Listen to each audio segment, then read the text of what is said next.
So Jess, your HR lawyer schools, what was the vision behind it? Well, I used to work for the local authority many years ago. We delivered a service to schools as part of a team. And as schools have changed to become academies, the HR role became a solitary position within an academy or within a multi-academy trust. And what I wanted to do is make HR people still feel part of a team. So we wanted to offer a service that is kind of supporting those HR people and offering a what you want when you want it. And it's also appropriate to the individual schools. It doesn't break the bank, allowing these schools to spend more money on their main priority, which is the children. And so what do you do that's different? Well, the local authorities and other law firms that provide the kind of service we do a great job. But how we differ is that we become the colleagues to those HR people in school. So we become part of their team, we work alongside them, either remotely or we go into schools and we can assist them on project work, or we can just be there to lend a hand if things get too busy and there are capacity issues.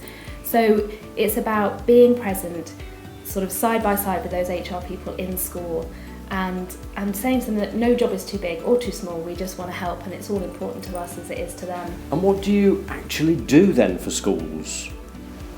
Well, over the years we've seen lots of things that HR need to do or want to do, but they simply don't get time to do it. The main areas are things such as grievances, absences, disciplinaries, and also project work such as restructures and redundancies and also redesign as well. Yeah.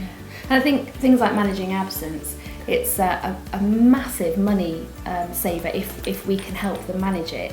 And so it might not be a priority for that school, but actually if we got on board and helped them, it would save a lot of time and a lot of money. And so we do things like we can review their absence, we can provide a report with some recommendations. It just helps that HR person to kind of get ahead of the game and manage that absence and get people back into work. And I mean, we feel that we can really make a difference for our clients and help lighten the load for them. Yeah, like finding the time to investigate a disciplinary or grievance can be difficult, but we can do that. We can support them by conducting the investigation or by supporting the line manager to do it. And trade unions often feel that when we're involved that it's more impartial, because if their internal HR deals with the investigation, they might then be prevented from dealing with the disciplinary. So it just helps the procedure run a lot smoother for our clients. And is it just individual schools that you do work for? No, not at all. We work with local authority maintained schools, multi-academy trusts, academies, nurseries, any independent school. And so is it just ad hoc work that you do?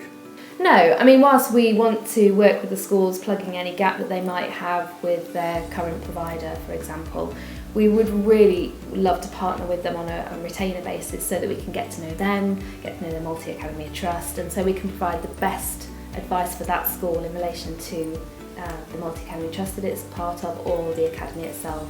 We see that HR people within schools have a wider team available in us. In working with us, they get to feel part of that team. Yeah, and we run a very successful HR network which is based on this principle. We meet to share our knowledge and discuss any concerns that people in HR may have. They simply don't need to feel as if they're on their own. Yeah.